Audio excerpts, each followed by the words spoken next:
Hello inborn family, I hope you all are extremely well. তো আজকে তোমাদের আমি যে বিষয়টা নিয়ে বলবো, ডিসকাস করবো, সেটা হচ্ছে ডিএসএ। তো আজকে ডিএসএ ফার্স্ট ক্লাস। তো তোমাদের জন্য আজকে কি বলছি, তোমাদের ডিএসএ কি সেটুকু একটুখানি বলছি, তারপর বাকিটা তোমাদের সবটাই এর পরের ভিডিওতে দেখতে পাবে। তো ডিএসএ মানে ডাটা স্ট্রাকচার অ্যালগোরিদম, বুঝতেই পারছো। তো ডাটা স্ট্রাকচার কি? ডাটা স্ট্রাকচার হচ্ছে একটা সিস্টেমেটিক ওয়েতে একটা মানে ডাটাগুলোকে রাখা, যার মাধ্যমে সেগুলো খুব সহজে অ্যাক্সেস করা যায়। তো এরপর তোমাদের বলি ডাটা স্ট্রাকচার ক রকমের হয়, দু রকম। এক হচ্ছে লিনিয়ার ডাটা স্ট্রাকচার, আর হচ্ছে non linear data structure. Linear data স্ট্রাকচারের মধ্যে কি কি পড়ে, তুমি যেগুলো আগে পড়ে এসছো, যেমন হচ্ছে অ্যারে, এটা হচ্ছে লিনিয়ার ডাটা স্ট্রাকচার। এছাড়া আর কি আছে? এছাড়া হচ্ছে তুমি নতুন যেটা পড়বে সেটা হচ্ছে স্ট্যাক, কিউ। এগুলো কি, সেই জিনিসগুলো আমরা পরে ভিডিওর মাধ্যমে ডিসকাস করবো, এবং কোডও করা হবে তার। তো সেগুলো পরে ভিডিওতে করা যাবে। এবং নন লিনিয়ার ডাটা স্ট্রাকচারের মধ্যে হচ্ছে তোমার ট্রি, গ্রাফ, এগুলো। তো এই আজকে আমি তোমাদের যেটা পড়াচ্ছি সেটা হচ্ছে স্ট্যাক। তো তোমরা এরপরে সমস্ত ভিডিওটা দেখতে থাকো, সমস্তটাই ক্লিয়ার হয়ে যাবে। স্যার, তোমাদেরকে আগেই বললাম যে ডাটা স্ট্রাকচার দু রকমের হয়, একটা হচ্ছে লিনিয়ার ডাটা স্ট্রাকচার, আর একটা হচ্ছে নন লিনিয়ার ডাটা স্ট্রাকচার। এবার নন লিনিয়ার ডাটা স্ট্রাকচারের মধ্যে পরে হচ্ছে তোমার এই স্ট্যাক, কিউ, এগুলো তো আগেই বললাম। স্ট্যাক, কিউ, তোমার তারপর হচ্ছে অ্যারে, এগুলো হচ্ছে তোমার লিনিয়ার ডাটা স্ট্রাকচার। তো তার মধ্যেই আমি আজকে তোমাদের স্ট্যাকটাকে ভালো করে বুঝিয়ে দেওয়ার চেষ্টা করছি। তো তোমরা গোটাই ভালো করে দেখবে যে আমি কি বলতে চাইছি। তো স্ট্যাক হচ্ছে একটা ডাটা স্ট্রাকচার, এটা হচ্ছে অ্যারে লাইক, মানে তোমরা অ্যারে দিয়ে এরকম স্ট্যাক বানাতে পারো। এখানে যে ডাটাটা স্টোর হয়, স্ট্যাকটা ঠিক এরকম দেখতে হয়। মানে এটা ভেবে নিও না যে স্ট্যাক এরকম দেখতে ল্যাপটপের ভেতরে, কম্পিউটারের ভেতরে আছে কিনা, এটা নয়। তো এরকম স্ট্রাকচার থাকে স্ট্যাকের। তো এটা এরকম করার কারণ কি, দেখো তোমরা যদি কোনো কি বলবো, যদি কোনো কৌটোকে ধরে রাখো, হিসাব করো এখানে, তো সেই কৌটোর নিচের দিকটা থাকে বন্ধ, ওপর দিকটা থাকে খোলা। তো ওই কৌটোর মধ্যে যদি কিছু রাখা থাকে তাহলে সেটাকে ওপর থেকেই রাখতে হয়, আবার যদি কিছু বের করতে হয় তো সেটা উপর থেকেই বের করতে হয়। তো সেরকম এটা স্ট্যাকে কি থাকে এরকম, এটা যেমন কি জিরো বেসড ইন্ডেক্স দিয়ে কী করা থাকে, পার্ট পার্ট করা থাকে মেমোরিকে, সেরকম এখানেও স্ট্যাকটাও ওই অ্যারে দিয়ে বানানো একটা মেমোরি, শুধু আমরা এটাকে উপরে কৌটোর মতো করে রেখেছি, যেখানে আমার নিচের পার্টটা ফিক্স থাকে, মানে নিচের পার্টটা থেকে কোনো কিছু এন্ট্রি করা বা কোনো কিছু বের করা সম্ভব নয়। কিন্তু এর উপরে যে পার্টটা থাকে, উপরের পার্টটা ওপেন থাকে।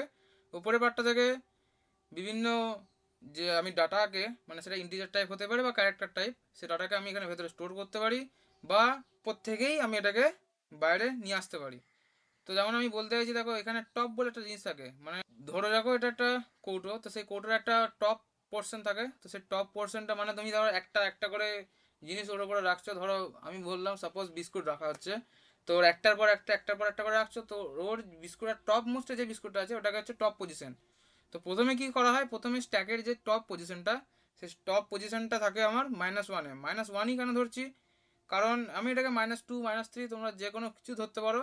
-1 নেওয়ার পেছনে একটা বিশেষ কারণ আছে, সেটা আমি যখন কোড করাবো তখন বলবো। তো আপাতত ধরে রাখো আমি এটাকে করছি -1। তো এরপর কি করা হবে, যখন আমি কোনো কিছু ধরো এই যে পুশ অপারেশন যেটা দেখতে পাচ্ছ, পুশ অপারেশন, এই যে পুশ অপারেশন, তো এই পুশ অপারেশন দিয়ে আমি কি করতে পারি, এই এই পুশ অপারেশনটা দিয়ে আমি কোনো একটা এলিমেন্টকে এই স্ট্যাকের ভেতরে স্টোর করতে পারি। মানে যখন আমি পুশ অপারেশনটাকে, ফাংশনটাকে কল করবো, একটা এলিমেন্ট আমি দেবো, সেটা কী করবে, সেটা স্ট্যাকের ভেতরে সেটাকে পুশ করে দেবে। এবং তখন কী হবে, এই টপ যেটা -1 হয়ে আছে, এই টপ -1টা তখন একটা বেড়ে যাবে। মানে ধরে রাখো যেটা ইন্ডেক্সিং, ইন্ডেক্সিং তো 0 থেকে করা হয় অ্যারেতে, সেরকমই টপটাকে -1 নেওয়ার পরে আমি যেহেতু 1 বাড়াবো, তো সেক্ষেত্রে আমার এক্ষেত্রে ইন্ডেক্সিংটা 0 হয়ে যাবে। তার মানে কি, আমার যেটা এই যে স্ট্যাক, এর যে 0th এলিমেন্ট, এখানে আমি কোনো কিছু পুশ করতে চাইছি।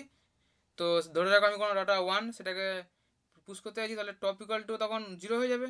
তাহলে স্ট্যাকের যে টপ পজিশন মানে 0th পজিশন, তো 0th পজিশনে আমার ভ্যালুটা পুশ হয়ে যাবে। তারপর কী হলো, তাহলে টপ পজিশন তখন 0 হয়ে গেল। আমার কি এখনও স্ট্যাকের মধ্যে আমার এলিমেন্ট রাখার জায়গা আছে। তো আমি কি করতে পারি, আবার পুশ ফাংশনকে কল করতে পারি।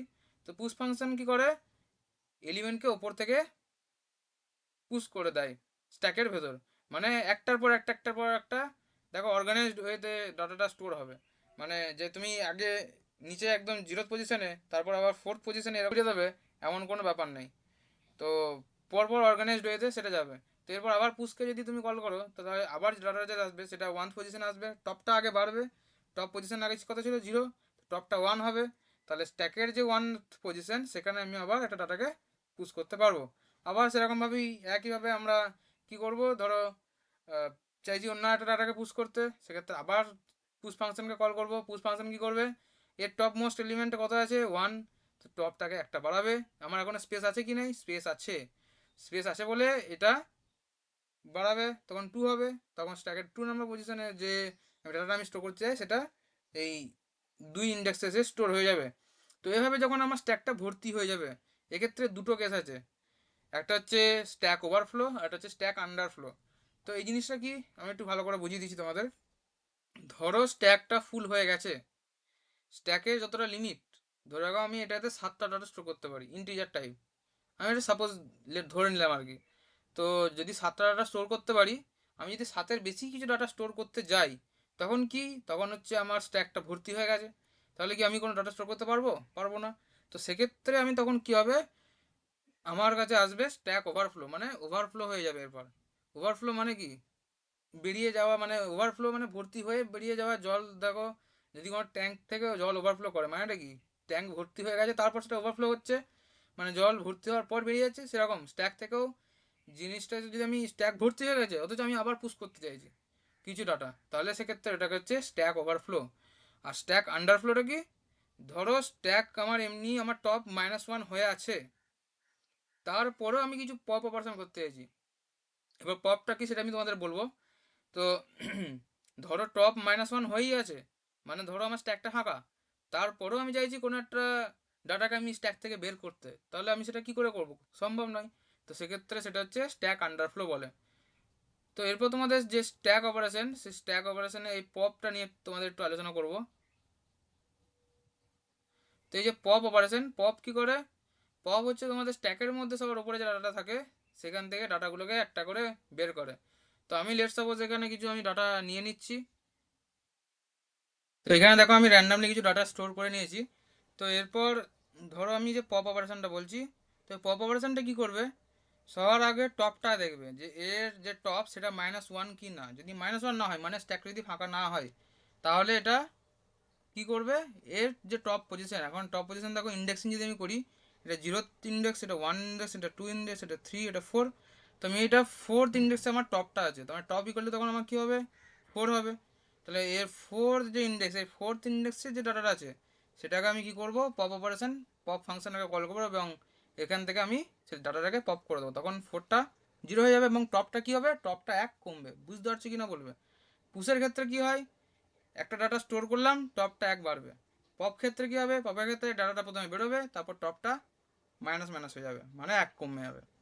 তো সেরকমভাবেই তাহলে পুশ মানে একটা ডাটা ভেতরে যাবে এবং তারপরে ডাটা এখানে কী হবে, টপটা ইনক্রিজ করবে। আর পপের ক্ষেত্রে কি, উপর থেকে টপ পজিশন থেকে টপ মোস্ট জায়গা থেকে এই ডাটাটা বেরোবে এবং টপ পজিশনটা 1 কমবে।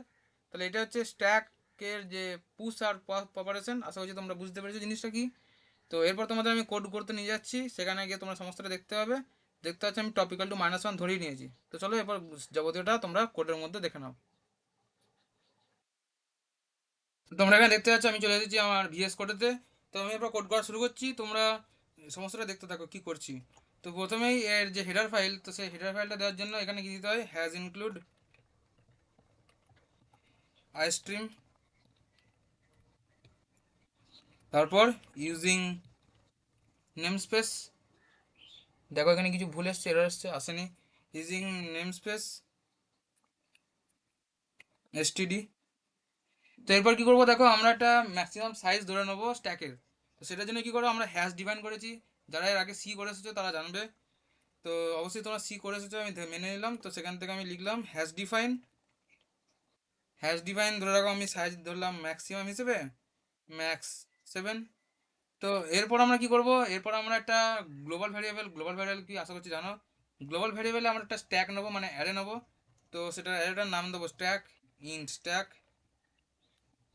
এবং সেটার সাইজ কত হবে, ম্যাক্সিমাম, ম্যাক্স কত 7। তো সেখান থেকে আমার এটা স্ট্যাকের সাইজ হয়ে যাবে 7। তো এরপর আমরা কি করতে, তার মানে বুঝতে পারলে স্ট্যাকে আমরা 7টা ডাটা স্টোর করতে পারবো। তো এরপর আমি কি করব, এরপর হচ্ছে আমরা পুশ অপারেশন, যেটা সেই পুশ ফাংশনটা আমরা এখানে বাইরে ক্রিয়েট করব। তো তার জন্য কি পুশ তো এখানে আমাকে কি মনে রাখতে হবে, আমাকে একটা ডাটা দিতে হবে। এবার ডাটাটা তোমরা কি করতে পারো, তোমরা যে মেন যে ফাইলটা হবে মেন প্রোগ্রামের ভেতরে দিতে পারো, বা তোমরা এই পুশ ফাংশনের ভেতরেও তোমরা সেটাকে কল করতে পারো। তো আমি কি করছি, আমি কোনো ডাটা ভেতর থেকে না দিয়ে ডাইরেক্ট পুশ ফাংশনকে কল করলে এর ভেতরে কী হবে, তোমার ডাটাটাকে এন্ট্রি নেওয়া হবে। তো সেখানে আমি কী করবো, তাহলে একটা ডাটা নিয়ে নেবো, ইন্ট ভ্যালু, ইন্ট ভ্যাল। এবার কী করবো, cout, cout, enter the data.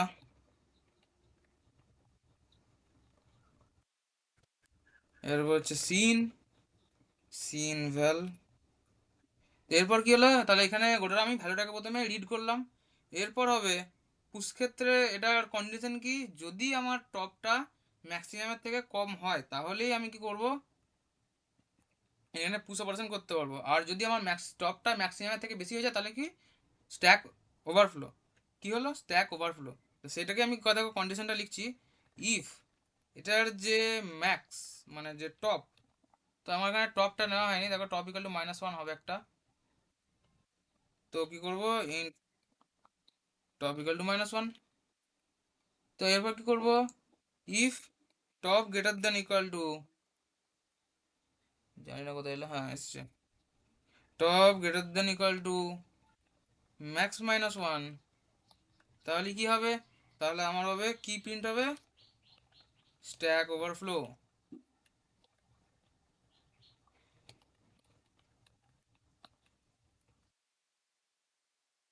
Stack overflow. আর যদি সেটা না হয় তাহলে কি হবে, আমরা কি করব, টপটাকে একটা বাড়াবো, দিয়ে স্ট্যাকের মধ্যে পুশ করিয়ে দেবো। তাহলে সেক্ষেত্রে দেখো টপটাকে একভাবে বাড়ানো আর স্ট্যাকে পুশ করা আমরা একটা স্টেপেই করব। কি করব দেখো, স্ট্যাক প্লাস প্লাস টপ। বুঝতে পারলে কি করছি, প্রথমে স্ট্যাকের ভেতর টপে যাবে, এবার টপটা যেহেতু -1 তো সেটাকে আগে 0 করবে, দিয়ে সেখানে কি করবে, ভ্যালুটাকে পুশ করিয়ে দেবে। দেখো আশা করছি বুঝতে পেরেছি তোমরা কি করলাম। তো এরপর হচ্ছে দেখো করছি, এরপর হচ্ছে যে পপ ফাংশন, ইন্ট পপ। এবার তোমরা বলবে এটা ইন্ট কেন করলাম, এরপর তোমরা যখন লাইব্রেরি ইউজ করবে তো সেক্ষেত্রে তোমরা দেখতে হবে পপ ফাংশন সবসময় ইন্টিজার টাইপ হয় বা ক্যারেক্টার টাইপ হয়, মানে কিছু একটা টাইপ হয়, ভয়েড হয় না, কিছু একটা রিটার্ন করে। তো সেই জন্য আমরা এখানে ইন্ট নিচ্ছি। পপের ক্ষেত্রে কি সব সব সময় এটা কি করে থাকে, টপ মোস্ট এলিমেন্ট থেকে ডাটাকে সরিয়ে দেবে। তো সেক্ষেত্রে কি করব, আমরা ধরলাম তাহলে ইফ কি বলেছিলাম, টপ যদি 0 হয় মানে 0 থেকে কম হয় আর কি, -1, 0 তো হচ্ছে স্টার্টিং ইন্ডেক্স, তাহলে সেক্ষেত্রে আমরা কি লিখবো condition, if top equal to বা লিখতে পারি <0। যদি <0 হয় তাহলে কি হবে, <0 হলে হবে সি আউট, মানে আমরা প্রিন্ট করছি কি, স্ট্যাক আন্ডারফ্লো। আশা করছি বুঝতে পারছো তোমরা, স্ট্যাক আন্ডারফ্লো। তো এখানে একটা লেখা হয় এন্ডেল, মানে নেক্সট লাইনের জন্য এন্ডেল লেখা হয়। আর যদি সেটা না হয়, মানে টপ যদি 0 থেকে লেস না হয়, তাহলে সেক্ষেত্রে কি হবে, তাহলে কি করবে, তুমি টপ মোস্ট এলিমেন্ট থেকে একটা ডাটাকে সরিয়ে দেবে। তাহলে ধরে রাখো ইন্ট, এটা ধরলাম যে কোনো variable A equal to stack, তোমার স্ট্যাকের যে টপ মোস্ট এলিমেন্টে কি আছে, স্ট্যাক টপ, সেটাকে তুমি এখানে এ ভ্যারিয়েবলের মধ্যে স্টোর করে দিলে। তারপর কি করলে, টপ টপ মাইনাস টপটাকে কমালে। তারপর কি করলে, রিটার্ন করবে, রিটার্ন রিটার্ন এ, বাস। তোমার এখান থেকে কি হবে, রিটার্ন করবে ভ্যালুটা। তো এরপর হচ্ছে আমরা কি করবো, ডিসপ্লে করাবো। ডিসপ্লে করানোর জন্য কি হবে, ডিসপ্লে করানোর জন্য সেখানে আমরা একটা ভয়েড ফাংশন ক্রিয়েট করছি, ভয়েড ডিসপ্লে। ভয়েড ডিসপ্লেতে আমরা কি করব, কোনো প্যারামিটার নেবো না, ডাইরেক্ট ওখানে আমরা যাব। এবার কি করব, ইফ প্রথমে দেখে নেবো যে টপ মোস্ট এলিমেন্টটা, দেখো তোমরা প্রিন্ট কখন করবে, ডিসপ্লে মানে এখানে প্রিন্ট করানো, ডিসপ্লে কখন করবে, যদি তোমরা সেখানে ডাটা থাকে টপে, মানে যদি যেটা 0 না হয়, 0 থেকে কম না হয়, তাহলে তোমরা কি করবে, ডিসপ্লে করতে পারবে। আগেই দেখে নেবো যে টপ গ্রেটার দেন 0 কিনা। ইফ টপ গ্রেটার দেন 0, মানে গ্রেটার দেন ইকুয়াল টু 0, তবেই তোমরা এখানে নেক্সট স্টেপে যাবে। নেক্সট স্টেপে গিয়ে কী করবে, for int I equal to top, তবে কী করবে, আই যতক্ষণ পর্যন্ত 0 যাচ্ছে, আই গ্রেটার দেন, মানে টপটা যতক্ষণ 0 থাকবে ততক্ষণ দেখবে ওটা, যতক্ষণ পর্যন্ত 0 হচ্ছে ততক্ষণ পর্যন্ত তোমার লুপটা চলতে হবে। বুঝতে পারছো কি করছি? টপ মোস্টটাকে আই ধরছি, এবার কি করে করবো, কন্ডিশনটা কি, যদি টপ আমার 0 হয়ে যায় তো 0 পজিশনটাকে আমরা প্রিন্ট করাবো, তারপরে যদি ওটা -1 হয়ে যায় তাহলে কিন্তু আমরা আর প্রিন্ট করাবো না। তো সেক্ষেত্রে দেখো আমি গ্রেটার দেন ইকুয়াল টু 0 দিয়েছি, এরপর হচ্ছে আই মাইনাস মাইনাস। তো এরপর ক্ষেত্রে কি হচ্ছে, আমরা কি করব, প্রিন্ট করাবো ডাটাটা। তো cout stack stack i. তো আমার এখানে এটা গন্ডগোল হয়ে গেছে, যাই হোক, সি আউট ট্যাগ আই, মানে তোমার স্ট্যাকটাকে এটা কমাবে, তারপর আবার উপরে যাবে, তোমার টপটা কি হলো, প্রথমে মাইনাস মাইনাস হয়ে যাবে, তাহলে মাইনাস মাইনাস হয়ে যাওয়ার পরে তার টপটা কি হবে, টপ হচ্ছে আর একটা কমবে, তারপর তুমি দেখলে যেটা গ্রেটার দেন 0 কিনা, হ্যাঁ গ্রেটার দেন 0, তাহলে কি হলো, আবার এটাকে প্রিন্ট করবে, এরকম করে ডাটাটাকে তোমরা প্রিন্ট করতে থাকবে। তাহলে এক্ষেত্রে তোমরা এখানে টি দিতে পারো, কোনো অসুবিধা নেই। টি দিতে বলবো না, কোনো দরকার নেই, তোমরা এখানে এন্ডেল দিয়ে দেবে, মানে তোমার এটা নেক্সট লাইনে সব ডাটাগুলো বেরিয়ে আসবে। এরপর তোমরা কি করবে, এরপর মেন ফাংশনটা লিখবে। তো দেখো এবার আমি মেন ফাংশনে যেটা লিখছি সেটা মেন ফাংশনে লিখছি। তোমরা এখানে কি লাগাবো, সুইচ কেস, এবং আমি কি লিখছি সেটা পরপর দেখতে থাকো, আমি লেখার পর বুঝিয়ে দিচ্ছি যে আমি কি করেছি। ঠিক আছে, প্রথমে নিলাম ইন সিএইচ, এরপর লিখবো ডু, এখানে একটা ওয়াইল কন্ডিশন ডু হাই লুপ লাগাচ্ছি, ঠিক আছে, মেন বেসিক্যালি, আর কিছু না। তো ওয়াইল ওয়ান মানে ওয়াইল টু এখানে হচ্ছে আর কি। তো এখানে ডু এর ভেতরে আমি কি করব, আমাকে এখানে মনে রাখতে হবে যে আমি এখানে ওয়ান মানে পুশ, টু মানে পপ, থ্রি মানে ডিসপ্লে, ব্যাস এটুকু আমাকে মনে রাখতে হবে। তাহলে আমি এবার কি করব, আমি এখানে যে চয়েস, আমি আমার চয়েসটাকে এখানে প্রথমে ক্লিক করব। So enter your choice, enter your choice, ঠিক আছে। তো এরপর আমি সেটাকে রিড করব, তো সেক্ষেত্রে সিন সিএইচ, এরপর কি লাগাবো, আমি সুইচ কেস, কেন সুইচ কেস লাগাচ্ছি সেটাও তোমরা দেখতে হবে। সুইচের ভেতরে আমি সিএইচ ফাংশনটাকে, সিএইচ ভ্যারিয়েবলটাকে পাস করাচ্ছি। তো এক্ষেত্রে আমার কেস ওয়ান কি, কেস ওয়ান, ঠিক আছে, কেস ওয়ানে হচ্ছে আমার, যদি আমার, মানে আমি তো ডাটাটা আমি ভেতরে এখানে নিয়ে নিয়েছি, তোমার দেখতে পাচ্ছ যে পুশ অপারেশন ছিল, আমি এখানে ভ্যালুটা আমি পুশ অপারেশনের ভেতর থেকে নিয়ে নিচ্ছি। তাহলে কি হবে, আমাকে এখানে আলাদা করে কোনো ভ্যারিয়েবল নিতে হচ্ছে না। তো সে কারণে আমি এখানে ডাইরেক্ট পুশ ফাংশনটাকে কল করব। সো এখান থেকে কী হবে, পুশ ফাংশন যেটা, এটাকে কল করলাম, অ্যান্ড দেন অবশ্যই অবশ্যই এখানে ব্রেক দিতে হবে, ব্রেক না দিলে কিন্তু খুবই প্রবলেম। জানো তোমরা এর আগে ফার্স্ট সেমিস্টারে তোমরা অনেকেই করে এসছো, বা সেকেন্ড সেমিস্টারে তোমরা এতদিন শিখেছো, তো সে কারণে এটা আমার বলতে হবে না আশা করছি। তো এবার এটা কি করবে, 2 নম্বরে আমি কি বললাম, পপ অপারেশন। তো পপ অপারেশন কি করবে, স্ট্যাকের টপ পয়েন্ট থেকে ডাটাকে সরিয়ে দেবে। সো এখানে একইভাবে ব্রেক লাগালাম। কেস থ্রিতে কি, কেস থ্রিতে হচ্ছে তোমার ডিসপ্লে ফাংশনটা। সো ডিসপ্লে ফাংশনটাকে কল করলাম এবং এখানেও ব্রেক দেবো। এবং এইগুলো ছাড়া যদি আর কোনো কিছু থাকে, মানে আমি এই ছাড়া আর যদি আমি অন্য কোনো বাটনকে প্রেস করি, তাহলে সেক্ষেত্রে আমার কি করবে, সেটা এক্সিট করে যাবে। সো এক্সিট করার জন্য এখানে এক্সিট জিরো বলে একটা ফাংশন আছে, সেটাকে তোমরা কল করলেই চলে আসবে। তো এক্ষেত্রে যেটা ডিফল্ট লেখে, ডিফল্ট DEFAU, সো ডিফল্ট, ডিফল্টে তোমরা কি রাখছো, এক্সিট জিরো, ঠিক আছে। তো এখানে তোমার কি হবে জিনিসটা, তোমরা যদি 1 2 3 ছাড়া অন্য যে কোনো বাটন প্রেস করো তাহলে তোমার সেটা ডিফল্ট হিসেবে বেরিয়ে যাবে, মানে এই জিনিসটা থেকে বেরিয়ে যাবে। এরপর হচ্ছে তোমাকে কোডটা রান করিয়ে দেখাই। সো দেখো এখানে আমার কি যে ফাংশন, আমার এখানের মধ্যে আছে হচ্ছে G++, সি এর ক্ষেত্রে কিন্তু জিসিসি, এক্ষেত্রে C++। তো আমি লিখবো স্ট্যাক ডট সিপিপি, দেখতে পাচ্ছ। তো এটাকে আমি আর একটু বড় করি টার্মিনালটা, তাহলে তোমাদের দেখতে সুবিধা হবে। তো এরপর কি করব, ডট ডট ইএক্সি, সেখানে, আচ্ছা আমার একটু ভুলে গেছে, ডট এ ডট exe। ঠিক আছে, দেখো এখানে আমার এন্টার ইওর চয়েস, তো আমি পুশ করলাম। দেখো এখানে বলছে এন্টার ইওর ডাটা, আমি দিলাম 1। দেখো আমার বলছে এন্টার ইওর চয়েস, কী করলাম আবার 1 করলাম, মানে 1 মানে কি পুশ করা। তো এখানে আমি আবার কি ডাটা দিলাম 2 দিলাম। আবার কি করলে আবার আমি পুশ করছি, কি দেবো 3 দিলাম। তো এরপর কি করছি পপ করবো। দেখো তার আগে আমি আবার ডিসপ্লে করে নিচ্ছি, ঠিক আছে 3 মানে ডিসপ্লে। দেখো 3 2 1, মানে কি আমার ওপরে ছিল কি 3 তারপর 2 তারপর 1, তো সেক্ষেত্রে দেখো 3 প্রথমে তারপর 2 তারপর 1। এরপর আমি কি করবো দেখো পপ করছি, 2 টিপছি, তো 2 দিলাম, আমার হয়ে গেছে পপ। এরপর আমি আরেকবার ডিসপ্লে করছি, দেখো 3 দিলাম ডিসপ্লে হবে, দেখো আছে কি 2 1। তো আশা করছি তোমরা ভিডিওটা খুব ভালো লেগেছে, যদি ভালো লাগে অবশ্যই লাইক করবেন, চ্যানেল নতুন থাকলে চ্যানেলটাকে সাবস্ক্রাইব করে আমাদের ইনফর্ম ফ্যামিলি সদস্য হয়ে যাবে। দেখা হচ্ছে পরের ভিডিওতে খুব শীঘ্রই, এবং যদি তোমাদের কোনো অসুবিধা থেকে থাকে অবশ্যই নিচে ডিসক্রিপশন বক্সে লিঙ্ক দেওয়া আছে সব কিছুরই, সেখানে আমাকে জিজ্ঞাসা করতে পারো, এবং অবশ্যই কমেন্ট করবে তোমাদের ভিডিওটা কেমন লাগলো। এবং বিশেষ করে কোডিং পার্টটা তোমরা যদি কোডটা পেতে চাও অবশ্যই তোমরা একটা গিটহাব অ্যাকাউন্ট খুলবে, আমি তোমাদের সমস্ত সোর্স কোড দিয়ে দেবো, সেখান থেকে তোমরা সেটা অ্যাক্সেস করে নিও। তো দেখা হচ্ছে নেক্সট ভিডিওতে, ততক্ষণের জন্য বাই।